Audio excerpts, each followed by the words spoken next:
The day I buried my husband, I thought death had taken everything from me, until I realized my survival now rested on the back of a single horse. The earth was frozen that morning, stubborn as stone. My hands, already raw from endless days of labor, clawed at the ground until the skin split and blood streaked the soil. No priest stood over me. No kind neighbor came to lend their shoulder. Just me, my grief, and the silence that pressed on my chest like a coffin lid. With nothing but torn blankets to wrap him in, I lowered my husband into a grave that refused to open wide enough, as though even the land was reluctant to accept him. It felt obscene, almost cruel, that the world could still turn when mine had shattered. The trees still stood, the wind still moved. Somewhere far off, a hawk screamed into the sky as if mocking my pain, and when I stood from that shallow grave, hands shaking, tears drying into salt on my face, I realized I had been left with nothing but emptiness. And a horse. That horse was not just an animal to me.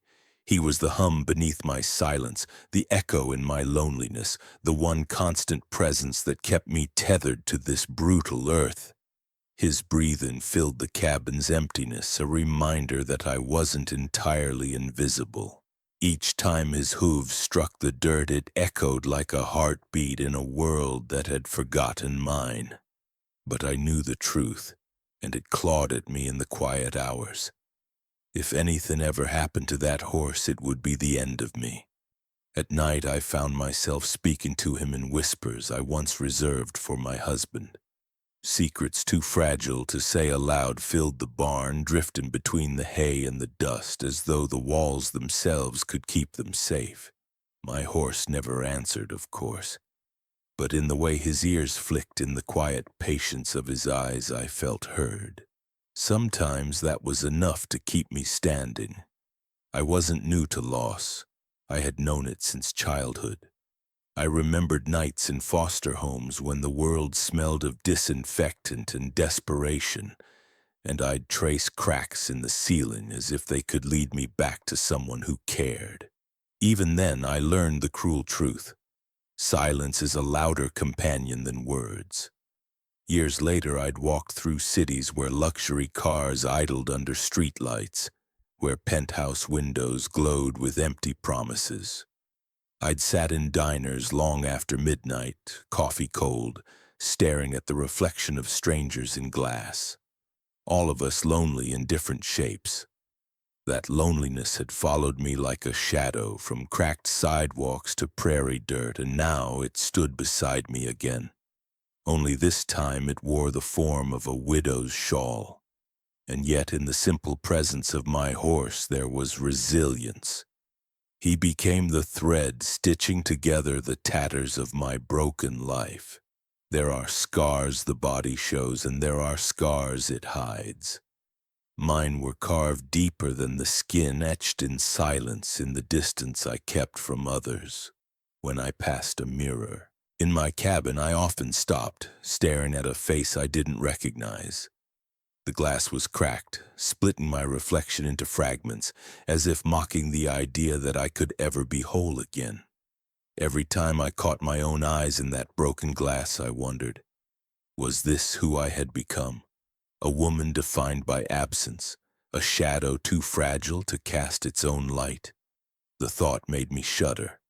I would turn away before the questions dug too deep, but my horse never turned from me.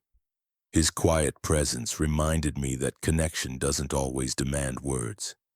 Sometimes it demands patience. Sometimes it demands nothing at all. In his silence, I found the closest thing to intimacy I had left. Unspoken, faceless, enduring. And that intimacy was dangerous because it tied my entire existence to him. I clung to him as if he were the last rope between me and an abyss I couldn't climb out of. There were nights I wrote letters I never sent. Letters to my husband, to myself, even to the God I no longer trusted. Words bled onto the page. Admissions I'd never dare to speak aloud. I told the paper how afraid I was, how I longed for a chance to start over, how I no longer believed in fairy tales of healing or love. I folded them into envelopes without names, hiding them in the floorboards, sealing truths that felt too dangerous to leave in the open. My horse would stand quietly as I slipped the letters away, as though he too understood that sometimes survival means burying what you cannot carry. And still, the fear echoed in my mind. What if he was taken from me too? Because the world had a cruel way of stripping away everything I clung to. Foster families, lovers who made promises under city lights, my husband whose laughter once filled these empty walls. Every bond I had dared to hold on to had been torn from me, and if I lost the horse, I knew I wouldn't survive the silence that followed. One night, after hours of restless pacing, I stepped outside into the cold. The night was painted in shades of silver and blue, streetlight moons casting long shadows across the dirt. I pressed my hand into the horse's mane, his warmth grounding me like the last heartbeat in a still world. My chest tightened, my throat burned. I wanted to believe I could endure. I wanted to believe resilience could carry me through another day. But as my fingers curled into his coarse hair, a thought clawed its way up, cruel and unrelenting. What if tomorrow he is gone too? And for the first time since my husband's grave, I felt my knees weaken. He collapsed outside my cabin, a stranger caught between life and death. It was just past midnight when the sound tore me from half-sleep. Not the call of wolves, not the groan of shifting wood, but something heavier. A thud that carried the weight of a falling body. My heart hammered. Out here in the silence of the frontier, every noise was a message. Some meant hunger, some meant danger. This one meant both. Lantern in hand, I stepped to the door, every muscle in my chest pulling tight like wire. For a moment I thought of my husband, of how many nights I had watched him weaken until he too collapsed in front of me. The memory pressed against my throat, but the noise outside was louder than memory. When I pulled open the door, the light spilled onto him. A man lying in the snow, face pale as the moon, blood spreading beneath him like ink seeping through paper. His chest rose in jagged, shallow breaths. Cale Redhawk, a name I didn't know yet, a life I wasn't sure I wanted to touch. Every story I'd ever heard of the Apache came rushing back. Settlers spoke of raids, of homes burned to the ground, of men ambushed on trails and families ripped apart before dawn. Around campfires, the name Apache was whispered the way one might whisper about demons. And here one lay at my door, half dead, half alive, his presence daring me to choose between compassion and survival. My hands tightened on the lantern until the glass trembled. Part of me wanted to slam the door, to lock it, to bury the sound of his ragged breathing under layers of wood and willpower. But his eyes opened, just barely. Dark, hollow, filled with pain, but also something else. Not rage, not cruelty, something quieter. A plea without words. And that was the cruelest thing. Because once you see a plea, you cannot unsee it. The blood had soaked into his clothes, staining him in shadows. He was a warrior, that much I could tell. Scars cut across his skin, stories carved into him that I would never know. His hands, rough and trembling, told me he had carried both weapons and burdens. But now he carried nothing but the weight of his own dying breath. I stood there frozen, torn between the fear that every settler woman carried and the ache of the humanity I thought I had buried with my husband. What was I to do? If I helped him, I risked everything. If I left him, I risked something even worse, the kind of guilt that gnaws long after fear has passed. I remembered the mirror in my cabin, the one split into 3 fragments. My reflection, always broken, always reminding me that I had already lost too much. Did I really have room to lose more? Yet the mirror also whispered another truth.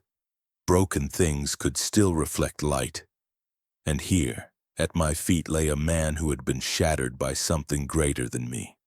Something I didn't understand. Something that scared me because it demanded I see him not as an Apache but as a man. Still, my chest tightened with every thought. What if he was one of those raiders? What if the blood on his clothes wasn't his own but someone else's? The questions circled me like wolves. He groaned then, low and rough, a sound that slipped beneath my ribs. His lips moved, forming words I couldn't quite hear, but I felt them all the same. It wasn't a threat. It wasn't hatred. It was a plea. I crouched down, lantern light trembling across his face. His cheek was cold, almost waxen, but the pulse at his throat still flickered, stubborn and small. I wanted to reach for him. I wanted to turn away.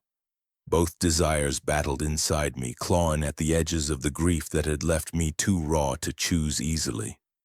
Was mercy a luxury I couldn't afford? Or was it the last piece of myself I had left? I thought of the horse, my horse standing just yards away in the barn, strong and restless, the one companion I couldn't lose. That horse was everything: food, water, movement, life. Without him, I was as good as buried beside my husband. And yet I knew, deep inside me, where reason gave way to instinct, that if I helped this man, it would come at a cost I wasn't sure I could bear. The lantern shook in my hand, throwing broken shadows across Cale's face. His eyes fluttered open again, and for the first time I met them fully. Not the eyes of a raider, not the eyes of an enemy. Eyes that were dying and pleading not to. And that was the moment the ground beneath my certainty cracked. I backed away, the door still open, the cold rushing in around us. My chest rose and fell too quickly, like I was the one bleeding out. A choice loomed before me, sharp as glass, heavy as stone. I could close the door, let him fade into the dark, and tell myself it was survival. Or I could reach out, drag him inside, and in doing so risk my life for a man whose name I didn't even know. Fear and compassion tore at me, neither willing to loosen their grip. And in the silence, only one truth remained clear. This night would change everything. To save him, I would have to sacrifice the only thing that kept me alive. To keep him alive, I had to surrender the very thing keeping me alive. I dragged him into the cabin by his wrists because there was no other way. His weight was the weight of a man whose body had already begun to loosen its grasp on this world. Snow followed us over the threshold, melting into a thin, mournful trail that looked like a map of someone getting lost. His breath rattled.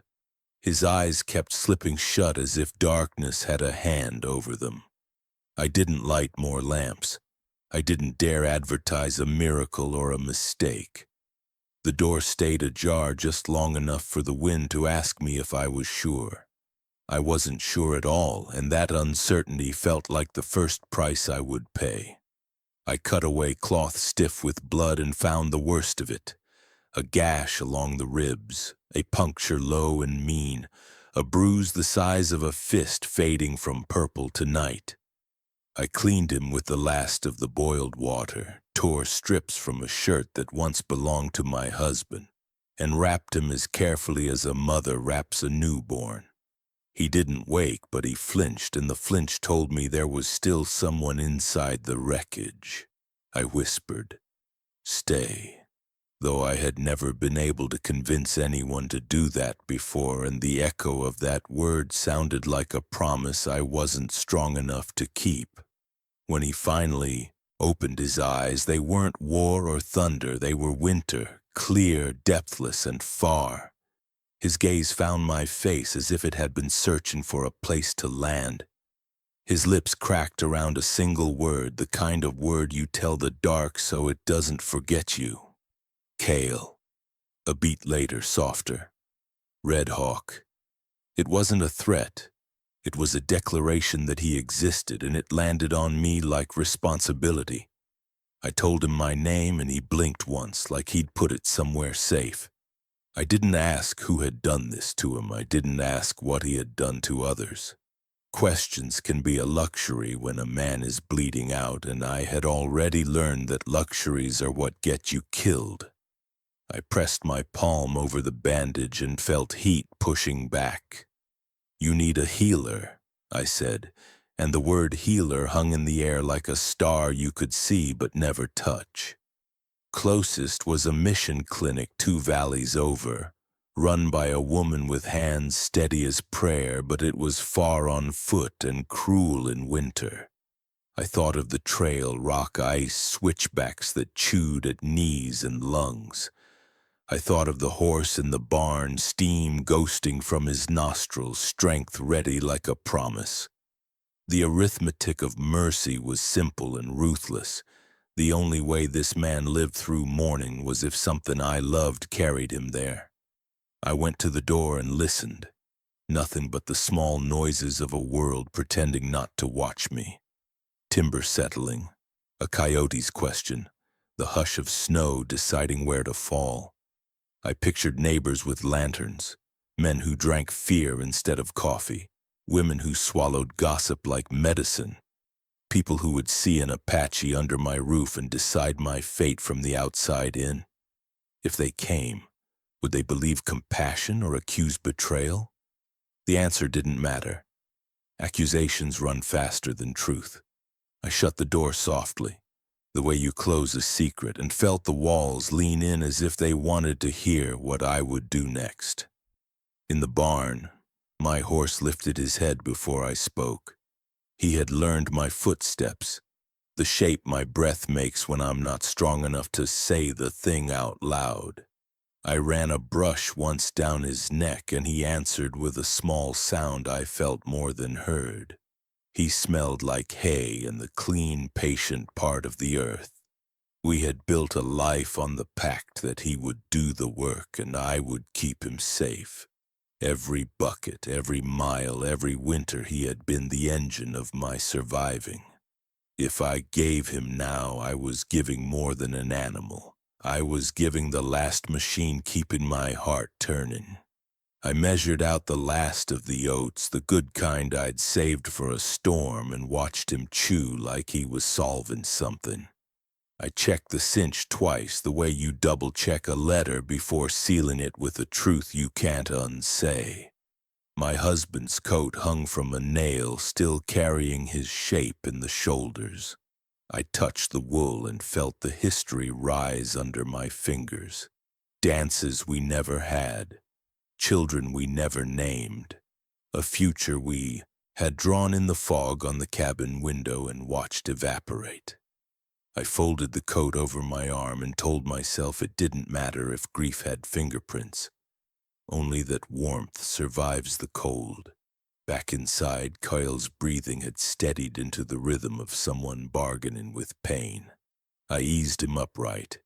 He grimaced, bit down on his own living, and didn't make a sound. I put the coat around him, the sleeves too short, the memory too long. "There's a clinic," I said. "It's far." He nodded like distance was a language he spoke. His hand found my wrist, not to trap me, but to balance between the world he might leave and the world he wanted to stay in. The pressure was feather light and unafraid. It felt like a man saying, "I am here," without taking anything else. Outside, the night had thinned to that hour when the dark admits it will have to let go. I led him to the barn, every step a negotiation.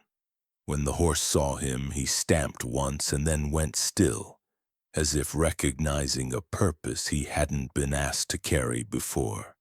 I lowered the stirrup and braced Kyle's weight as he climbed. He wasn't strong enough.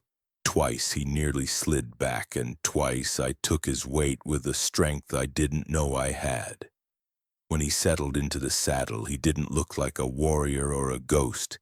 He looked like a man too far from help and too close to the edge. I tied a small pouch to the saddle, lint, Matches, a bandage, a piece of hard candy I'd been saving for the day the world turned kind again. On the other side, I tucked a folded page I hadn't meant for anyone. A letter I'd written to my husband on the night the fever took his voice.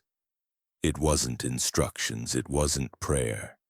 It was a map of my invisible places, the ones I'd sworn no one would ever see. I don't know why I gave it. Maybe because some truths ask to be carried by motion, and a horse understands motion better than people do. "Follow the river down until the cottonwoods break," I said, pointing into a dark that would have to trust me to become morning. "You'll see a painted sign, then a white cross. The clinic is behind the bell. Directions are such a small mercy beside the size of what they must navigate." He nodded again, slower, like memorizing a way back, and I felt the ridiculous tug of wanting him to return, wanting anything in this life to make a circle instead of a line that ends. I hated myself for wanting, because wanting is how you break twice with the same loss. My horse bent his head to my chest, and I pressed my forehead to the bright between his eyes. "Come back," I whispered into the warmth. I meant come back to me, even if I told myself I meant come back at all. He made that small sound again, the one that lives somewhere between yes and goodbye. I slid my fingers under the bridle and found the old notch I always rub when I'm afraid. I rubbed it now until courage and cowardice felt like one breath. If anyone had been watching, if any window had been lit on the ridge, they might have thought this was simple, a woman giving a man a ride. But simple is a lie we tell about moments too complicated to hold. In truth, I could feel the arithmetic of my life rewrite itself, like erasing a sum you've lived by and writing an answer you don't yet believe. Without the horse, water becomes distance. Distance becomes hunger. Hunger becomes a winter that moves inside your bones and changes its name to forever. Cale looked down at me as if from a far shore. There was apology in his mouth and gratitude in his eyes, and neither touched the other because the road between them was broken. "I will return," he said, voice raw. Not like a vow, but like a thing he had decided to want. The words didn't comfort me. Promises are alarms if you've lived long enough. But the way he held them, carefully like a fragile cup, made something loosen, and I feared loosening more than starving. I stepped back and opened the gate. The hinges complained like old men do when weather changes. Snow took the first hoofprints gently, as if it understood it was receiving an absence as well as a path. I put my hand to the horse's neck one last time and felt the clock of him, steady, unbothered by human arithmetic. "Go," I breathed into his mane, into the night, into the part of me that doesn't come back from decisions. He went because he has always understood the meaning of forward. They moved into the gray of almost dawn, Cale hunched but upright. The horse's ears pricked to the possibility that the world might forgive us our bargains. I watched them until they were not men and beast, but motion and sound, until the sound became memory and the memory became the ache that lives behind the ribs where names can't reach. My hands stayed empty at my sides because holding didn't help. Letting go was the only verb left. The cold climbed my sleeves like it had been invited. Back in the cabin, the room had changed shape. Everything was where I'd left it and nothing was. The bucket by the door looked deeper because it would have to last longer. The woodpile looked smaller because it would. The mirror cut my reflection into 3 women. One who had chosen mercy, one who feared she had chosen wrong, and one who would now have to live without the thing that made living possible. I put my palm to the glass and left a print like a signature, as if proof of presence could comfort a house. It couldn't. I didn't cry. Women like me learn the economy of tears. Too much spent on grief, nothing left for thirst. Instead, I sat at the table and listened for hooves I knew I wouldn't hear. The letter drawer gaped an inch. The floorboard seam showed where secrets breathe. The room gathered around me the way quiet does around a choice. Close enough to warm, tight enough to warn. I thought of the clinic bell I couldn't hear from here and prayed it would ring for a stranger because it had never rung in time, for the man I loved. When the light finally rose, it rose on a world that had the same face but a different heart. The path outside wore the story of a departure, and I stood in it like a line drawn through my life. Neighbors would come eventually because silence is suspicious in a place that survives on sound. They would ask what I had done, and I would practice saying it without letting pride or shame touch the sentence. The truth would be simple and ruinous. I chose someone else's breath over my own. I went to the barn out of habit and found only the echo of routine. The halter hung like an unanswered question. The oats bin looked like a promise I had already broken.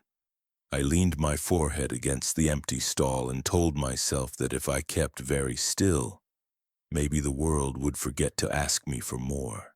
It won't. It never has. As I watched him ride away, it felt as though the last piece of me vanished with him. When the sun rose, the silence around me felt heavier than death itself. The first morning without him broke like glass across my chest.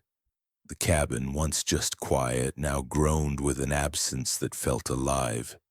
Silence pressed in on me from the walls, from the roof, from the space at the edge of the bed where I used to listen for my husband's breathing. Now there was nothing. Nothing except the raw knowing that my horse, my last companion, was gone, carrying a man I barely knew toward a fate I could only imagine. I pushed the door open and stared at the path his hooves had carved through the snow. Each print sank deep as if mocking the hollowness I felt inside. My hands trembled against the doorframe. I had given away my lifeline, and all that remained was an echo of a decision that might have doomed me.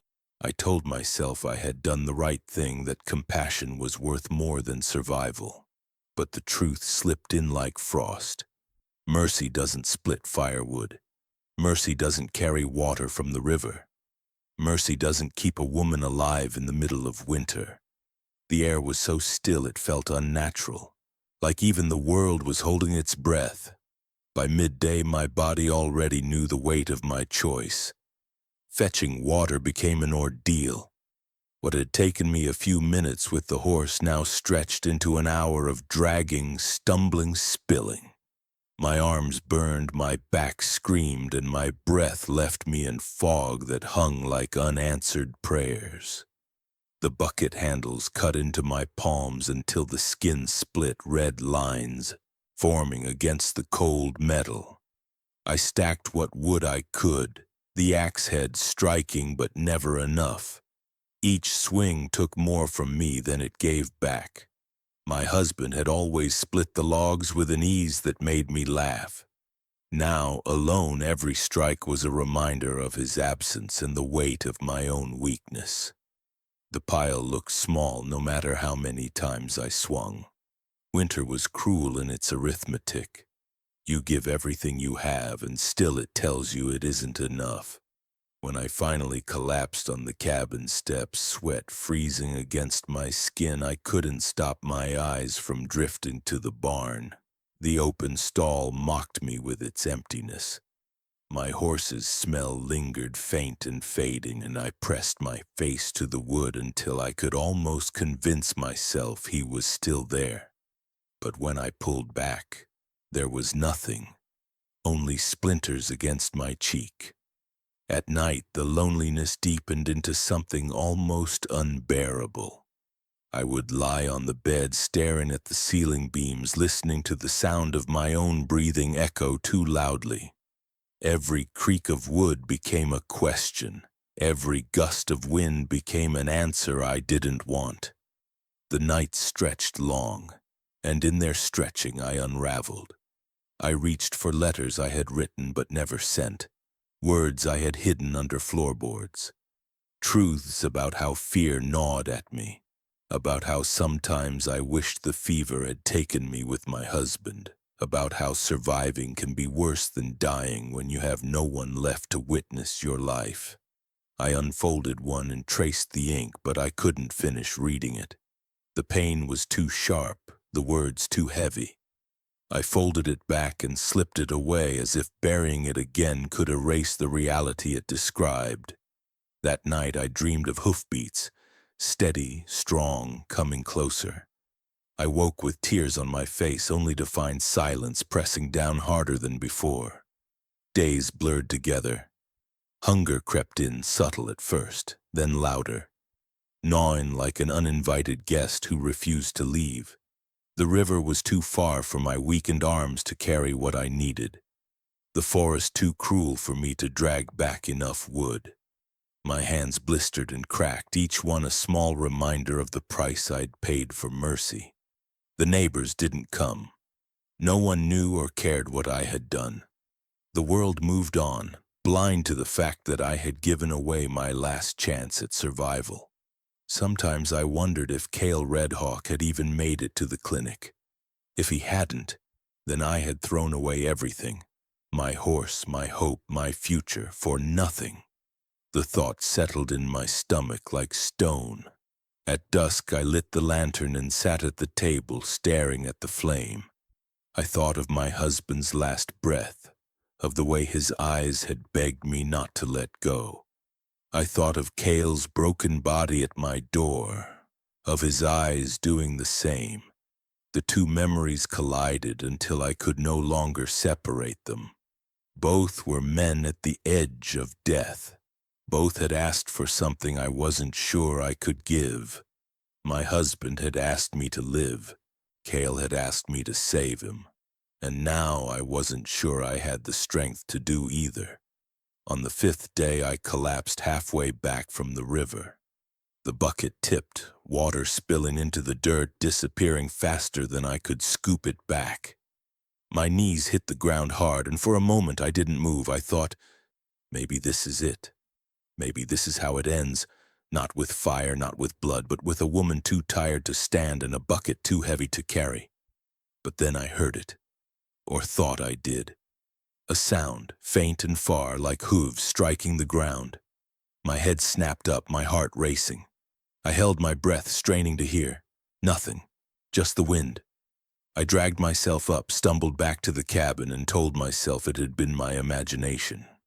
But the echo lingered in my chest, taunting me with the possibility that maybe, just maybe, mercy wasn't wasted after all. The days became weeks. The weeks became a slow unraveling. My body weakened, my spirit thinned. The cabin grew colder, the nights darker, and yet I waited. Every morning I searched the horizon. Every night I lay awake, straining for a sound that never came, because even after everything I couldn't stop hoping. Whispers of war spread through the valley, but the only question haunting me was, did he live? The first rumor came with the wind. A rider passing my cabin at dusk, too hurried to stop, shouting words that clung to the cold like smoke. Apaches burned the far ridge. I stood on my porch, bucket in hand, the weight of his voice heavier than the water I'd been dragging from the river. His warning trailed off into the night, leaving behind only the echo of what I feared most. That the man I had given everything for was part of the destruction sweeping closer. By morning, the valley seemed alive with stories. Travelers at the trading post spoke of raids that left homesteads in ash, of cattle stolen, of arrows found in doors like signatures of vengeance. They spoke the name Apache with their lips twisted around hatred, their eyes darting as if the very syllables carried danger. Every whisper was sharper than the last, slicing through the fragile hope I had clung to. And still, underneath it all, one question refused to die. Did Cale Redhawk live? I tried to picture him, not the man broken and bleeding at my doorstep, but the warrior these stories painted. Was he one of the shadows that swept through the valley at night, setting fire to barns, leaving widows like me in their wake? Did my sacrifice breathe life into a man who would only use it to take more from the world? The thought unsettled me, spreading like frost across glass. I went to the mirror in my cabin, the cracked one that split my reflection into three. Each version of me seemed to ask a different question. One looked guilty, wondering if I had unleashed a monster. Another looked defiant, insisting I had saved a man, not a demon. And the last just looked tired, too tired to carry, both fear and faith. I pressed my hand to the glass, leaving a print over the fractured pieces, and whispered, "Who are you, Kale Redhawk?" The mirror gave me no answer.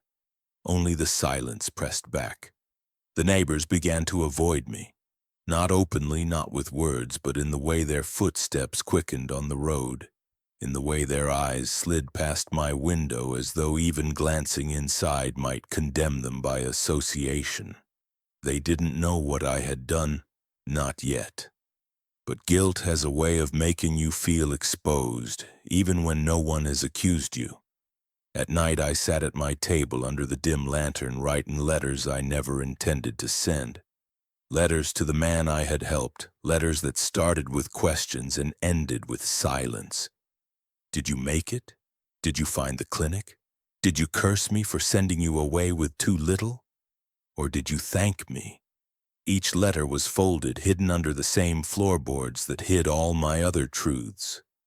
The pile grew, paper on paper, confession on confession. And still I waited for an answer I knew would not come. Sometimes I walked into town just to hear the voices of strangers, to sit in the corner of the diner where the floor creaked like a heartbeat, to nurse a coffee until it went cold in my hands.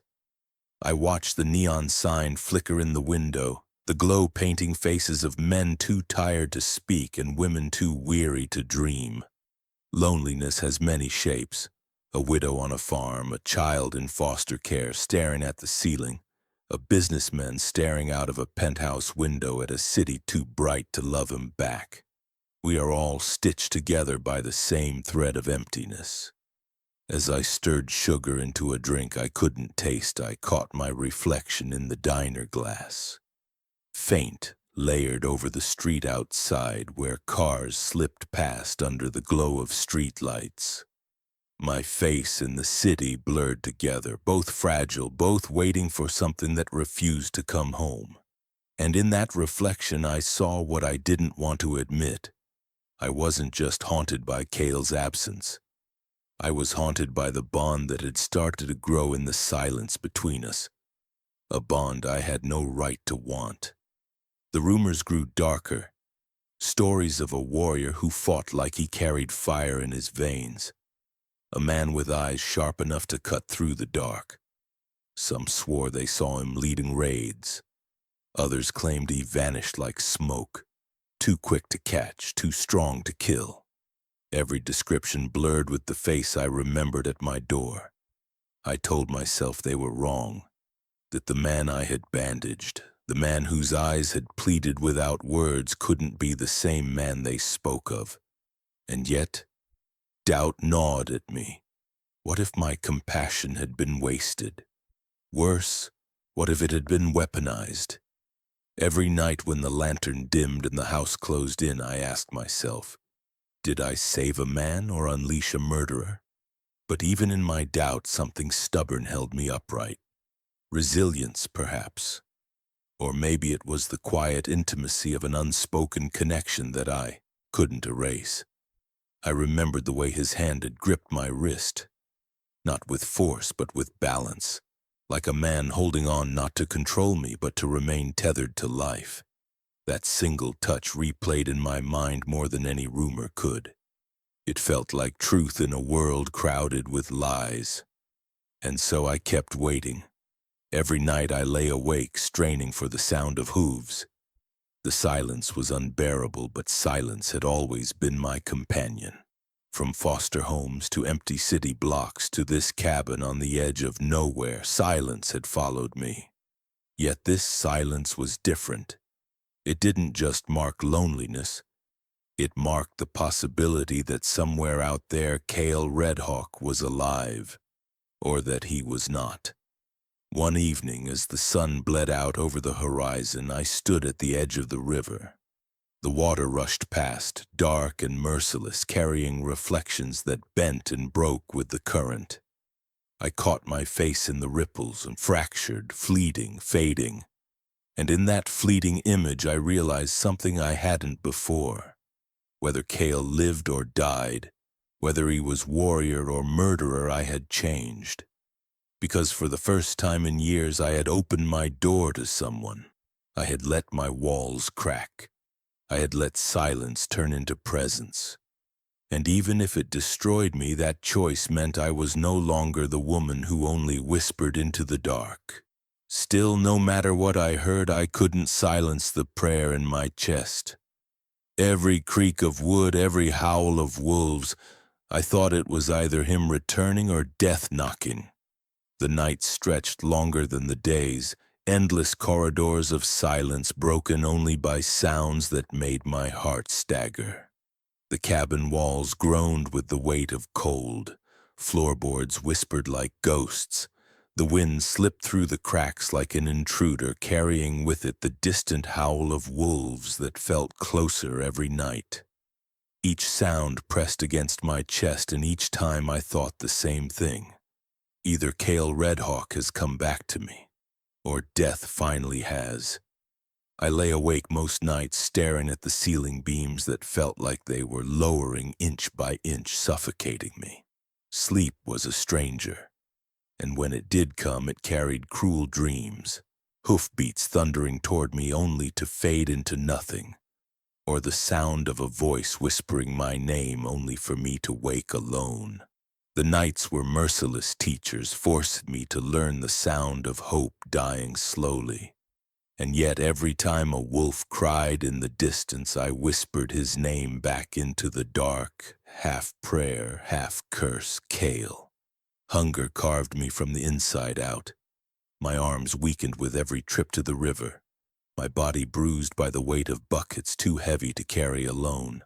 I moved through the cabin like a shadow, thinner, quieter, smaller each day. The bread I baked turned stale faster, as if mocking my dwindling strength. My hands shook when I tried to split wood, the axe slipping from fingers too cold to hold on.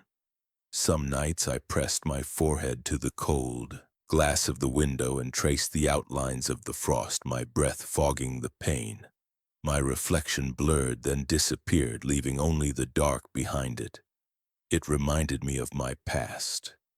Years in foster homes where I would stare at ceilings wishing for parents who never came. I had survived that silence before, but I had never grown used to it. Silence does not become easier with time.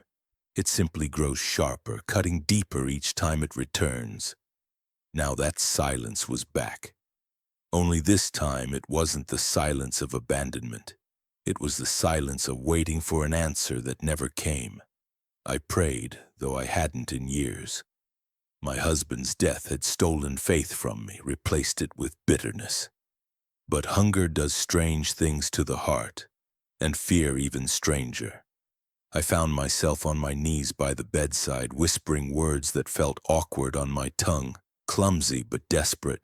Let him live. Let him come back. Let me not have wasted everything. Sometimes I prayed not for Cale but for myself, that I would have the strength to see another morning, that I would not die alone in a cabin no one would find until the thaw. My prayers hung in the air, unanswered, their silence crueler than the wolves. Yet I kept praying, because silence may cut, but it also gives you nothing else to hold. Memories of my husband came to me in fragments. His laugh by the fire, the way his hand covered mine when I was afraid. The words he whispered the night the fever stole his breath. Live, Eveline. Just live. But now I ask myself, would he have chosen compassion as I had? Would he have given away his last lifeline to save a stranger? Or would he have slammed the door, told me survival mattered more than mercy? I wanted to believe he would have done the same as me. I wanted to believe my choice was not foolish, but a reflection of the love he had taught me. And yet the more I starved, the more I froze, the more doubt gnawed at me. Compassion does not warm a bed. Mercy does not feed an empty stomach. Each night my husband's memory was both comfort and torment, a reminder of love and a mirror of loss. One night the wolves came closer. Their howls pierced through the thin walls, circling, hunting. I sat at the table with a lantern, knife in hand, shaking. The fire had died to embers, the woodpile nearly gone. My breath fogged in the air as though even the cabin itself had turned against me. I thought, this is it. This is how the end begins, but the wolves never breached the door. They circled, cried, then drifted back into the night, leaving me alone with a silence more suffocating than their presence. My body shook long after the sound faded, my hands trembling too much to hold the knife. That night I wrote another letter. Not to Cale, not to my husband, but to myself. I wrote, "You are still here. You are not finished yet. You have carried silence before. You can carry it again." I folded the page, slid it under the floorboards with the others, and wondered if anyone would ever read them. The nights blurred into one another, stitched together by fear and faith. My body weakened. My heart grew heavier, but still I waited. Every morning I stepped to the door and scanned the horizon. Every evening I listened for hoofbeats that never came. My life had narrowed to this, waiting for a sound that might never return. And then, one dawn, as I stood at the window with eyes hollow from another sleepless night, the ground trembled beneath my feet. At first I thought it was my imagination, another cruel trick of longing. But the sound grew heavier, louder until even the cabin beams seemed to shake. And then, one dawn, the earth itself shook with an answer. Before the sun rose, I heard it. Thunder rolling across the ground. The sound came like a dream first, low, rumbling, distant enough that I thought my hunger was finally playing tricks on me. But then it grew. The earth itself seemed to tremble, boards under my feet rattling as though the world was warning me. Something was coming. My first thought was death. Not wolves this time, not whispers carried on the wind, but a storm of hooves tearing across the valley. My heart clenched in my chest, panic cutting through the exhaustion that had made me heavy for so many days. My mind raced. Raiders? A stampede? Or something worse? I pressed my palms against the table as the lantern flickered, shadows shaking on the walls. The rumble deepened until it no longer sounded like hooves, but like thunder itself, rolling toward me unstoppable. My body went cold with dread. If it was raiders, they would leave nothing standing. Not my cabin, not my body, not even the memory of me. If it was a stampede, I'd be crushed under weight too heavy to escape. My breath came shallow, each inhale slicing like glass. I forced myself to the window. Outside, the horizon was still cloaked in night, a gray mist hugging the earth. I saw nothing, only shifting shadows, but the sound was undeniable. My stomach knotted. The ground itself pulsed beneath my feet as though alive. The wolves I had feared all week were gone now, silenced by something larger. Even the trees seemed to hold still, waiting for whatever was about to arrive. Was this the moment my mercy destroyed me? I grabbed the knife from the table, my fingers trembling too badly to hold it steady. What good would a knife do against a herd of horses or men carrying fire and arrows? But sometimes holding steel is the only way to pretend you still have a choice. I braced my back against the door, chest heaving, mind flashing with memories I couldn't stop. My husband gasping his last breath. my horse walking away into the mist with Kale Redhawk on his back. The faces of strangers in diners, glass reflections blurring me into loneliness. All the years of survival, of silence, of waiting. And now, it felt as if all of it had led to this, a storm of hooves bearing down on me. The rumble grew louder, closer, relentless. The walls quivered. Dust fell from the rafters. My lantern flickered again, and for a moment I thought it would die, leaving me in the dark to meet whatever was coming. I closed my eyes and whispered a prayer I didn't know I still had in me. Please, let it not be the end. Not yet. Every second stretched long, each one carrying the weight of my fear. I could feel the ground vibrating through the soles of my boots. Whatever it wasn't passing by. It was coming straight for me. I thought of Kale, the rumors, the whispers of raids and fire. What if this was him? What if I had saved him only to send destruction back to my door? My chest tightened at the thought, not just from fear, but from the betrayal it would mean. Yet another thought burned just as strong. What if it was him, returning for me? The two thoughts collided inside me until I couldn't tell which hurt more. The fear of him as an enemy, or the desperate hope of him as something else. The noise reached its peak. It was deafening now, filling the night, swallowing the silence that had haunted me for weeks. The mist outside shifted, the horizon trembling. My hand slipped from the knife, fingers slick with sweat. My knees wanted to give, to fold, to surrender before I even knew what I faced. I couldn't stay inside. I couldn't wait for death or life to break down the door. Slowly, as if moving through water, I reached for the latch and pulled it open. The door groaned and cold air slammed into me, sharp and raw. The sound outside roared louder, filling my chest like a second heartbeat. My breath hitched, mist spilling from my lips into the dawn.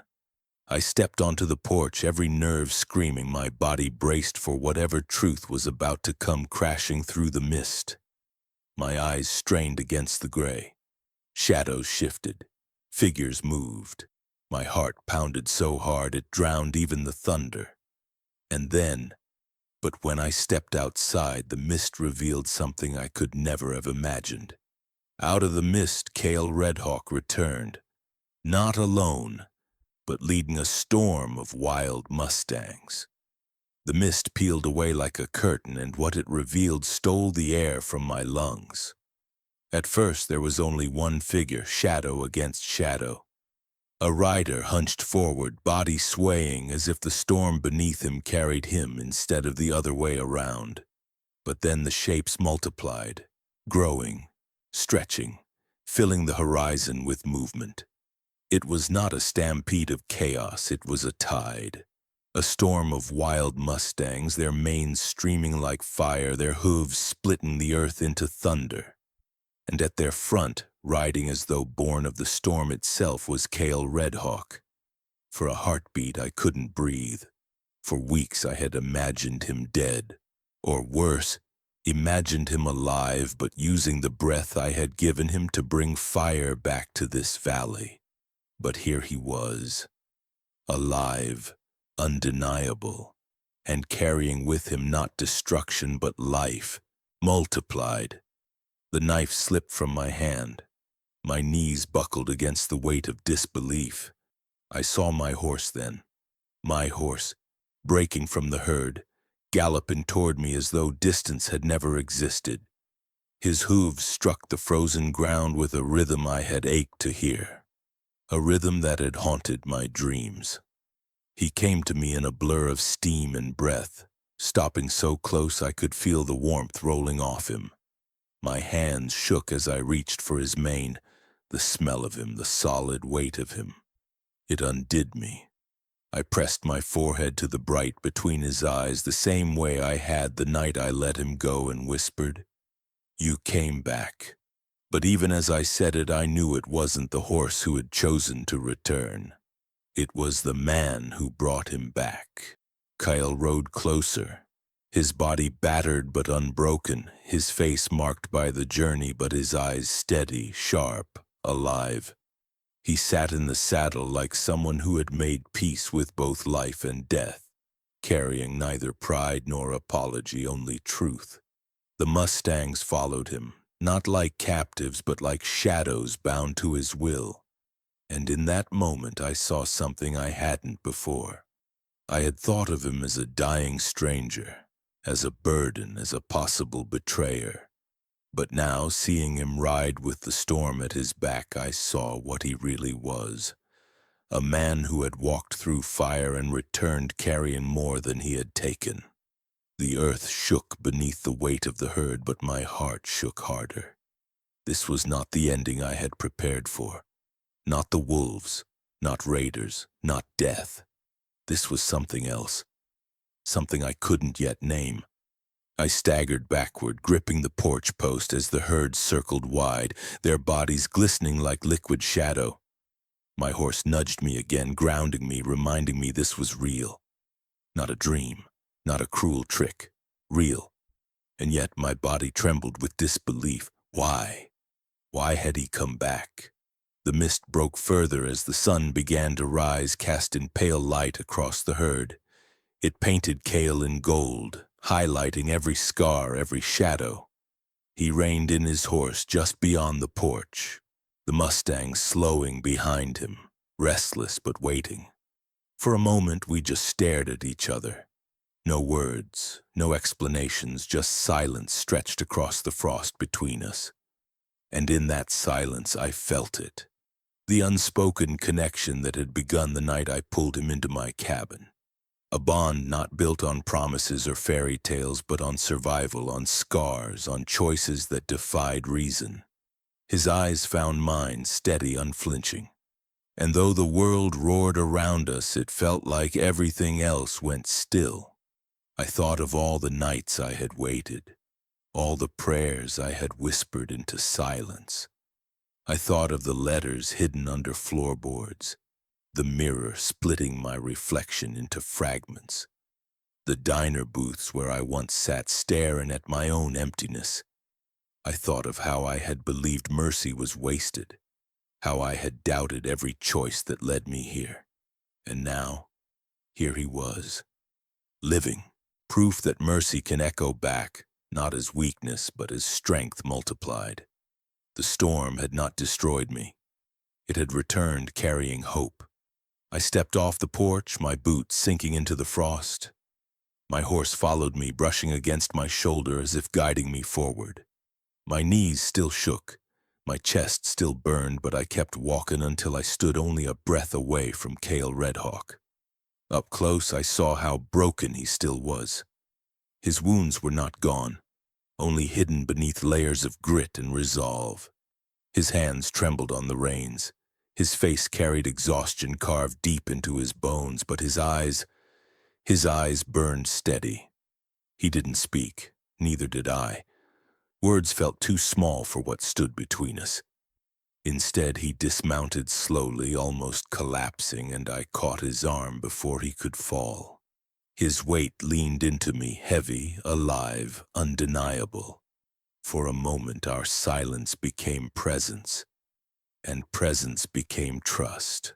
Behind him, the mustangs stamped and snorted, restless energy shaking the air. They were wild, untamed, a storm barely held together. And yet they followed him, not out of fear, but out of something deeper. Respect, perhaps. Trust earned over time. I realized then Cale hadn't just returned with horses. He had returned with proof that broken things could still lead, that scars didn't make you weaker. They made you undeniable. And somewhere inside me, something shifted, a quiet transformation, as if the frost that had locked my chest for so long had begun to thaw. My horse pressed against me again, breathing warm against my face, and I closed my eyes. For the first time in weeks, maybe years, I felt a piece of myself return.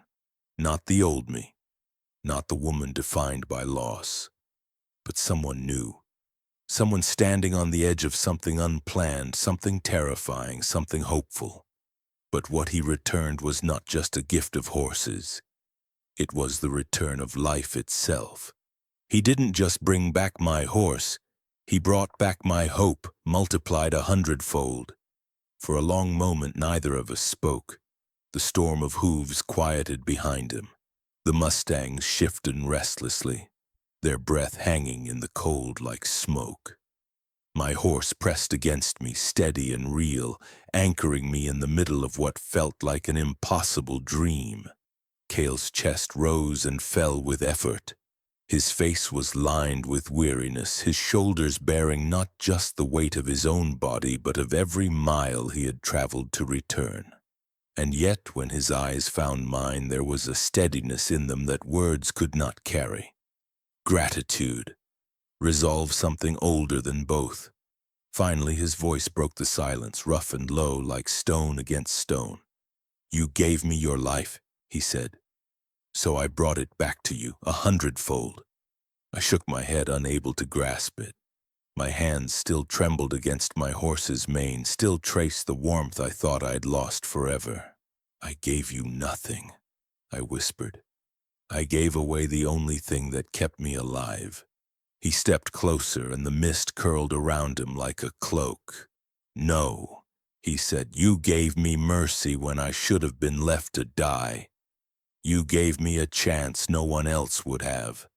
Without you, I wouldn't have seen another dawn, and without you, these horses would still be running wild, untamed, unseen. You gave me more than life. You gave me a reason to live it." His words struck deeper than I wanted to admit. For weeks I had cursed myself for weakness, for compassion that seemed foolish. But now, standing here with a herd of wild mustangs stamping the earth behind him, I saw the truth. Mercy had not destroyed me. It had saved us both. I reached out, hesitant at first, and touched the sleeve of his coat. It was worn, frayed, stained by travel. Beneath it, his arm trembled, not from fear, but from the strain of carrying something larger than himself. "How?" I asked. My voice cracked like dry wood. "How did you survive? Where did you find them?" Kyle's gaze shifted past me, toward the horizon still streaked with dawn. His voice carried the rhythm of memory. "The clinic patched me just enough to stand again. But standing wasn't living. I couldn't leave it at that. I owed you more than words. So I searched the ridges, followed trails, slept in the dirt, bled in the dust. I remembered your face every time I wanted to give up. And when I found them, this herd, this storm, I knew they were not just for me. They were for you." His hand rose slightly, gesturing to the mustangs pawing at the frost. "Each one is a life. Food, water, strength, survival. But more than that, they are proof. Proof that mercy grows even when the world says it dies."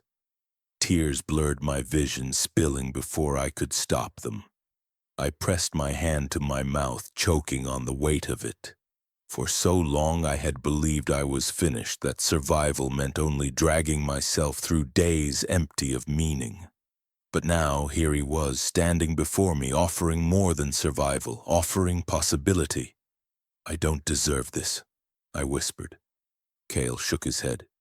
"You deserve everything. Because when you had nothing, you still gave." The herd shifted again, restless energy vibrating the air. My horse snorted, nudging me as if urging me to believe what my heart already knew. This was not just a gift of horses. It was the return of my life, multiplied, expanded, renewed. I thought of all the nights I had stared at the cracked mirror, wondering if broken things could still reflect light. Now here was my answer. A storm of wild mustangs returned to me, a man who had chosen gratitude over disappearance, a future I had thought impossible. The mirror hadn't lied. Broken things could still shine. Cale's hand hovered near mine, not quite touching, but close enough that the silence between us turned heavy. Charged. It wasn't the closeness of fairy tales, not the promise of easy love. It was something harder. A bond born in scars, in loneliness, in choices no one else would understand. In his eyes I saw the same distance I carried. Years of being shut out, shut down, forced to survive on silence and grit. And yet, beneath that distance, there was the same fragile spark. The willingness to open again, even after everything. I didn't step back. For the first time in years, I didn't hide. The sun pushed higher, burning the mist into ribbons of gold. It lit the mustangs in firelight, their muscles gleaming, their manes tossing like banners. It lit Kale's face, lined and scarred but alive. It lit the frost melting on my horse's coat as he pressed against me, steady and sure. And it lit the truth I had been afraid to name, that in giving away my last companion, I had made space for something larger. Not just survival, not just another day, but a chance at life, a chance at connection. Kale had brought me more than horses. He had brought me back to myself. For weeks I had lived in fear and regret in silence so heavy it nearly broke me. But now, as the herd thundered softly in the background, as Kale stood before me with gratitude written in every scar, I felt something else take root inside me. It wasn't certainty. It wasn't safety, but it was trust. Small, fragile, but alive. From that moment, trust began to grow where fear once ruled. Between a widow and a warrior, trust was born where survival had once been my only guide. Trust doesn't arrive like lightning. It doesn't crash down in a single strike. It comes slowly, quietly, the way frost melts when the sun finally rises, the way silence softens when two people begin to breathe in rhythm instead of apart.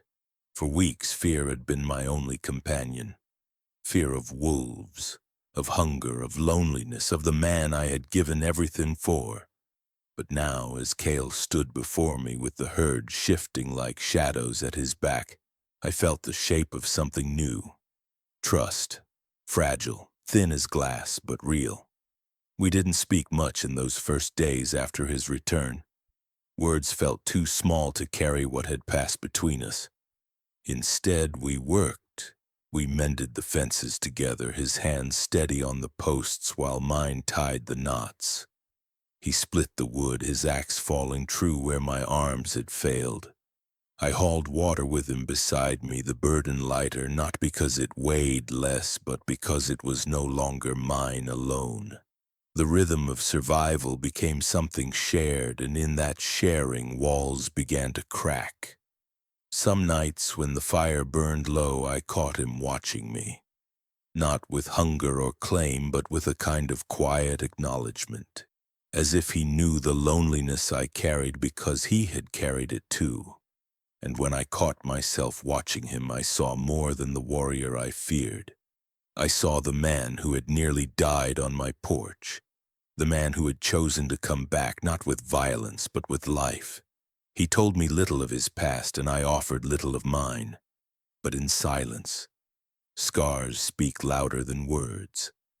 One evening, as we repaired a saddle under lantern light, my sleeve slipped back, revealing the pale lines that had marked me since childhood. A burn hidden for years beneath fabric. His gaze lingered not with pity, but with recognition. He rolled up his own sleeve, showing me a scar jagged across his forearm, a story untold but understood. We didn't trade explanations. We didn't need to. The silence between us said enough. We had both been broken, and yet here we were, still standing, still choosing to give. The herd changed everything. With them, the cabin no longer felt like a tomb. The fields came alive with sound, with movement, with breath. My horse grazed at the edge of the corral, always lifting his head to find me, always reminding me that what I thought I had lost could return. Kale tended the mustangs with a reverence I hadn't expected. He moved among them like he was part of their wildness, earning their trust without breaking it. Watching him, I realized something. His gift wasn't just survival. It was the reminder that not everything untamed must be feared. Some things wild are worth trusting, worth following, and maybe the same was true of him. At night we spoke more, not of war or raids or the divisions that carved the valley in two, but of smaller things, of rivers we'd both crossed, of stars that looked the same no matter where you stood, of silence, the kind that heals and the kind that destroys. I told him about the diner where I used to sit alone watching neon blur against the glass, waiting for a life that never came. He told me about walking city streets where no one looked you in the eye, where even in the crowd you could vanish without being missed. Two lives distant, two silences different, but silence all the same. And somehow, in those confessions, we found the shape of something neither of us expected. Connection. One evening I brought out the letters from under the floorboards. Not all of them, only one. My hand trembled as I unfolded it in the firelight. I hadn't written it for him, but for myself. Words to a future I never thought I'd have. He listened, silent as I read aloud. My voice cracked, the words spilling like open wounds. I am afraid, I am tired. I don't know if mercy means anything anymore. When I finished, I couldn't meet his eyes, but he reached across the table, his hand resting on the paper, steady, warm. It meant everything, he said, because it gave me back my life. And now, I give you mine. The fire flickered, throwing shadows across the walls, and in that shadow I felt the truth. Sacrifice had bound us in ways survival never could. We were not husband and wife. We were not bound by promises or vows, but we were bound by something quieter, something harder. The knowledge that both of us had chosen loss and pain before, and yet here together we chose to keep going. Between us, sacrifice was no longer a wound. It was a bond. For the first time since my husband's death, I did not feel like a ghost in my own life. For the first time since Cale had fallen on my porch, he did not look like a stranger. We were two broken people standing in the ashes of choices we couldn't undo, and yet together we had forged something worth holding. Soon our story was no longer ours alone. Soon whispers of a widow and an Apache carried farther than the sound of the herd itself. At first it was only the neighbors. A passing glance as they rode by the fence line, slowing their wagons to count the mustangs that grazed in my field. Curiosity painted across their faces, curiosity edged with disbelief. The widow, who had once been nothing more than a shadow at the edge of the valley, now had a herd bigger than any man around. And at her side was the one figure they never expected to see. Cale Redhawk, alive, walking openly, no longer a ghost, but a man, returned with thunder.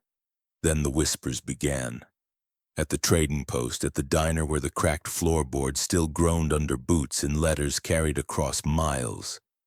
The story spread. A widow gave her last horse to a dying Apache. At dawn he returned with a storm of mustangs. It was too strange, too impossible not to be repeated. Soon the story carried farther than the herd itself, faster than hooves could travel, carried on tongues hungry for something larger than themselves. Some spoke it as a tale of mercy, others as a warning. There were those who said I was reckless, that I had risked not only myself but the valley, that compassion was nothing more than weakness dressed as kindness. But others leaned forward, eyes bright, saying it was courage, saying it was faith, saying it was proof that broken lines could be mended, even in a place where blood had stained the earth too many times. I didn't answer any of them. Stories don't belong to the ones who live them, not once they've left the door. But I listened, and in their voices I heard the shape of a legend forming, a truth larger than me. Among Kale's people, his name began to rise again. Once he had been spoken of as a warrior broken, a man left behind in battle, a shadow who vanished into silence. But now, the story of his return carried with it something different. Respect. They said he had walked through death and brought life back with him. They said he had led wild mustangs across ridges that had once only carried smoke. They said he had chosen gratitude when vengeance was easier. His name, Kale Redhawk, no longer just whispered in rumor but spoken aloud in camps, in fireside songs, in the voices of children who asked who he was. And always my name was tied to his. To the valley I was no longer just a widow, no longer the woman who buried her husband with her bare hands, no longer the figure behind shuttered windows and locked doors. I became something else, not a legend in the way men crave, no, not power, not riches, but a symbol, perhaps, of what mercy could build, of what sacrifice could return. They said I had courage enough to gamble my last breath on a stranger. They said I had faith enough to open the door to a man the world told me to fear. And when they looked at me, I saw it. A shift. I was no longer invisible. And yet, even as the story grew beyond me, I still felt the weight of the truth. I had not done it for them. I had done it because in that moment, on that night, I chose compassion over fear. And that choice had carried me here. Kyle and I did not speak of the story, not often. Around the fire, when the herd bedded down and the stars stretched wide, he would sometimes look at me with a half-smile, the kind that carried both pride and weariness. "They'll tell it their way," he said once, "but only we will know how it truly was."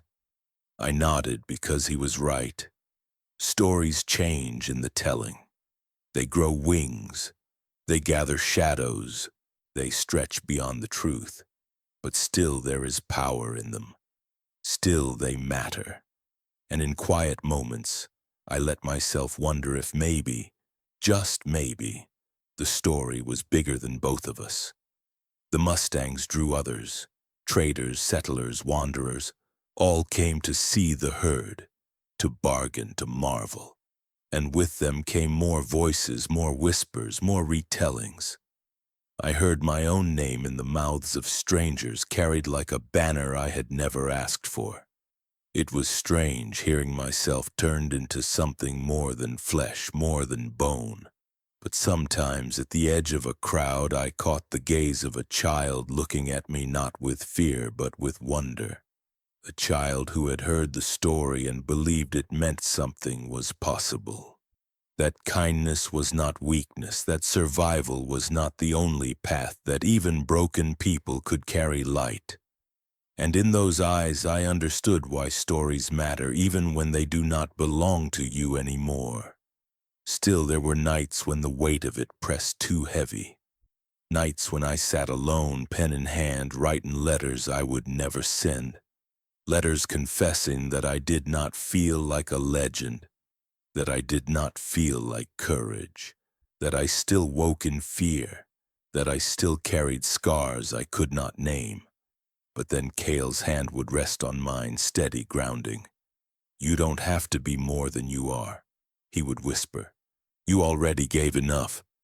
And in that silence I learned something. Legends are not born because the people in them feel like legends. They are born because someone somewhere needs to believe they are. The herd grew restless in the evenings, their thunder softened but always waiting beneath the ground. And as I walked among them, my horse at my side, I thought of how far we had come. From silence, from hunger, from fear, to this, a story carried beyond fences, beyond borders, beyond the valley itself. I realized then that what we had built was no longer only ours. It belonged to the world now, to the voices that carried it, to the children who whispered it as if it were prayer. And so I realized this was never just survival, though it was a legacy. I was no longer just a widow. I became the woman who gave everything and received more than she ever dreamed. When I look back now, I see her, the woman I was on that night, the night I buried my husband with my bare hands and thought my story had ended. A woman who believed survival was the only road left, who held on to one horse as if it were her last tether to life. I see her, trembling at the door when a dying stranger fell into the snow, and I see the choice she made, the choice I made. That choice did not make sense. It was not practical. It was not safe. It was mercy. And mercy, I have learned, is the most dangerous, the most defiant act a human being can take. Because mercy carries no guarantee. Mercy is sacrifice without promise. But it is also the seed of something larger, something that can grow beyond what we can see. I gave away my only horse, the lifeline that tied me to food, to water, to survival.